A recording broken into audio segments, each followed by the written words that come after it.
আজ দুপুর 1টা নাগাদ তমলুক মহকুমার অন্তর্গত নীলকণ্ঠা হল্ট রেল স্টেশন প্রকল্পের পরিদর্শনে গেলেন তমলুকের সাংসদ অভিজিৎ গাঙ্গুলি।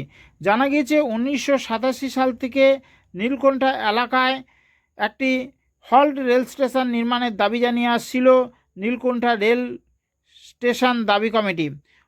2011 সালে কমিটি এখানে রেল অবরোধ করে, ফলে রেল অবরোধকারীদের সেই সময় অনেককে জেল খাটতে হয়। অনেকের বিরুদ্ধে এখনও মামলা চলছে বলে জানা গিয়েছে।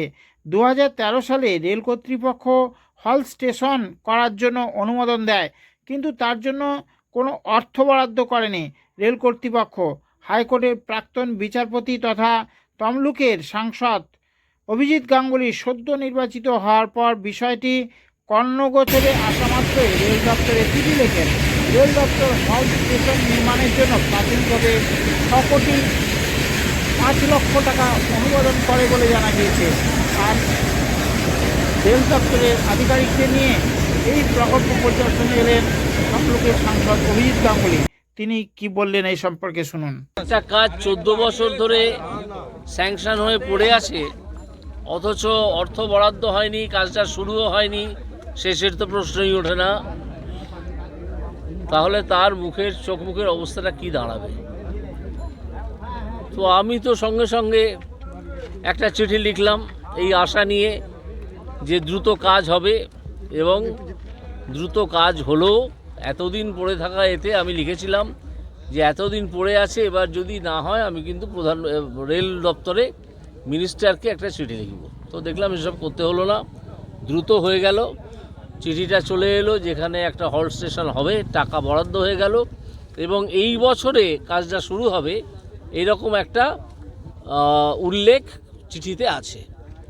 ফলে এটা আমাদের কাছে একটা বিরাট প্রাপ্তি এবং অত্যন্ত আনন্দের বিষয় যে রেল দপ্তর এটাকে আর ফেলে রাখেনি।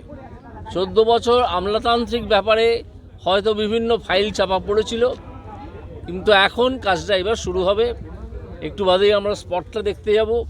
আর এখানে আর একটা ব্যাপার উঠে এসেছে যে অর্থটা বরাদ্দ যেটা হবে সেটা ফিনান্স ডিপার্টমেন্ট থেকে রেলের বার করে আনতে হবে। আমরা সেটা করব, খুব শীঘ্রই করব। কবে নাগাদ কাজ শুরু হবে তা আমি এক্ষুনি বলতে পারছি না, তবে আমি আশা করি এপ্রিল মাসের মধ্যে কাজ শুরু হয়ে যাবে হল স্টেশনের, এবং আমরা টাকাটা এনে ফেলতে পারবো, টাকাটা স্যাংশন করিয়ে নিতে পারবো। হ্যাঁ, কত? 6 কোটি 5 লক্ষ সামথিং। টাকার পরিমাণ খুব বেশি নয়, 6 কোটি 5 লক্ষ, মানে ভারত সরকারের যে বাজেট স্যাংশন থাকে তার তুলনায় এই টাকাটা নস্যি। এই নস্যি পরিমাণ টাকা সেটা পেতেও এতদিন, সেটা এখনও আমরা পাইনি, সেটা পেতে আবার কতদিন লাগে দেখি। না হলে আমাকে আবার রেল দপ্তরের কাছে যোগাযোগ করে, আমি সামনের সপ্তাহেই দিল্লি যাব, সেখানে গিয়ে যোগাযোগ করে ব্যাপারটাকে ক্লিয়ার করে আনতে হবে, এবং সেটা আমি তার জন্যে আমি কাজ করব। তো এই মানুষ একটু আনন্দিত হচ্ছেন, একটু তাদের সুবিধে হবে, একটা হল স্টেশন হলে সুবিধে হয় এইরকম। আর একটা জায়গায় দেখলাম সেখানেও সব স্যাংশন হয়ে গেছে, প্ল্যাটফর্ম হওয়ার টাকাটা এখনও স্যাংশন হয়নি। এই প্ল্যাটফর্ম হওয়ার টাকা স্যাংশনের জন্য আমরা উদ্যোগ নিয়েছি, আমি, আশিসবাবু এবং অন্যান্য যারা আছেন এই উদ্যোগ নিয়েছি, এবং আমরা আশা করছি এই জায়গাটা হচ্ছে বড় কি যেন জায়গাটার নাম, বড় কৃষ্ণনগর। সেখানে আমরা আশা করছি প্ল্যাটফর্ম তৈরির টাকাটাও আমরা বার করে আনতে পারবো, এবং সেখানে স্টেশন হবে এটা নীতিগত সিদ্ধান্ত হয়ে গেছে।